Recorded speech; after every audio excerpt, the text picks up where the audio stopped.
Assalamualaikum warahmatullahi wabarakatuh. Perkenalkan, saya atas nama Fatmawati dari kelas C1 semester 2 Prodi Hukum Ekonomi Syariah.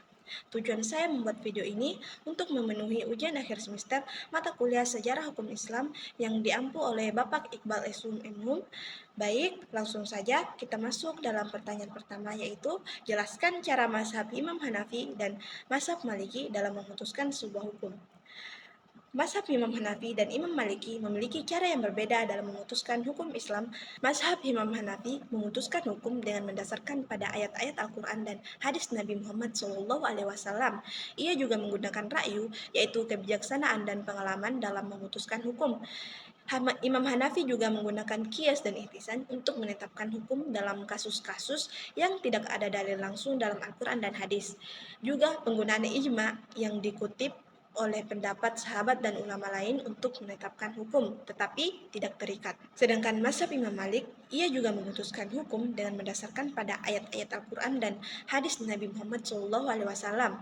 Imam Malik juga menggunakan kias sebagai dasar utama dalam menetapkan hukum, tidak seperti Imam Hanafi yang lebih mendasarkan pada ra'yu.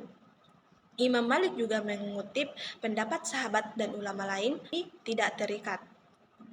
Dan yang terakhir Al-Muwattah. Imam Malik juga menulis kitab Al-Muwattah yang menjadi rujukan penting dalam fikih dan hadis. Dalam sintesis, Imam Hanafi lebih mendasar pada ra'yu dan kias, sedangkan Imam Malik lebih mendasarkan pada kias dan ijma. Kedua ini memiliki perbedaan dalam cara memutusi hukum, tetapi keduanya berpegang pada prinsip-prinsip Al-Quran dan Sunnah.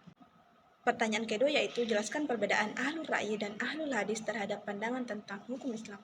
Ahlul Ra'yi dan Ahlul Hadis memiliki perbedaan dalam cara memahami dan menerapkan hukum Islam. Berikut adalah perbedaannya.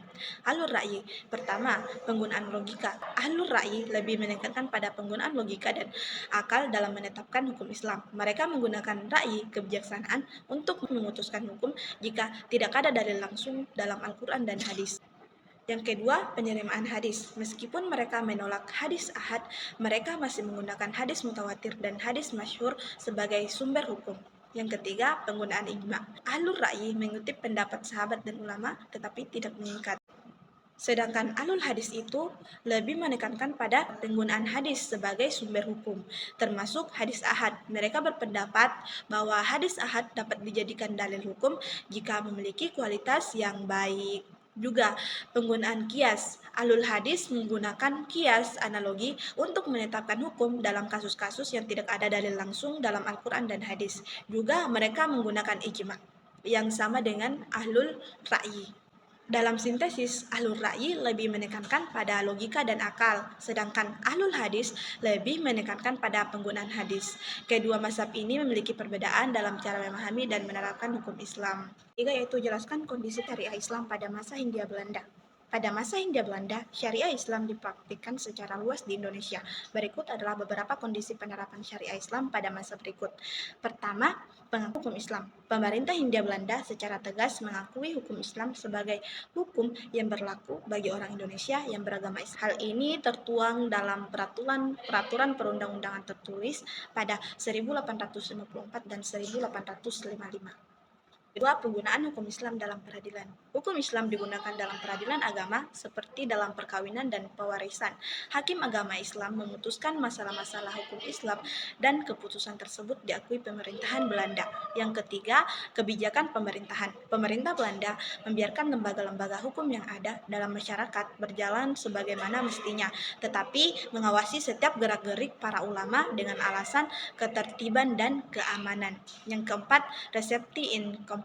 Pemerintah Belanda memperkenalkan teori resepti in kompleks yang berarti hukum Islam diterima secara penuh dan dijadikan acuan bagi persoalan yang dialami masyarakat.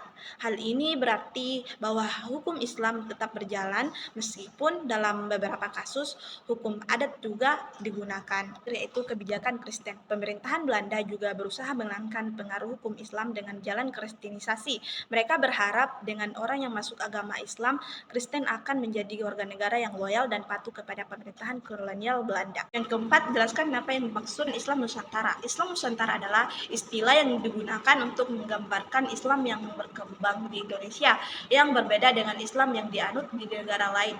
Islam Nusantara tidak berfokus pada ajaran Islam yang normatif, tetapi juga memperhatikan konteks sosial, budaya, dan sejarah di Indonesia. Berikut adalah beberapa aspek perkembangan Islam Nusantara. Pertama, pengaruh budaya. Yang kedua, perdagangan. Ketiga, kerajaan Islam. Keempat, Wali Songo. Dan yang kelima, kontroversi. Islam Nusantara menjadi kontroversi di Indonesia dengan beberapa kalangan mengatakan bahwa Islam Nusantara tidak sesuai dengan ajaran Islam yang normatif.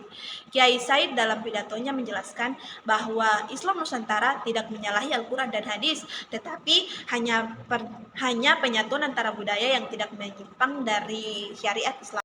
Pertanyaan terakhir yaitu, jelaskan salah satu contoh penerapan syariat Islam di Indonesia. Salah satu contoh penerapan syariat Islam di Indonesia adalah dalam bentuk hukum zakat. Zakat fitrah adalah kewajiban umat Islam untuk membayar zakat setiap tahunnya.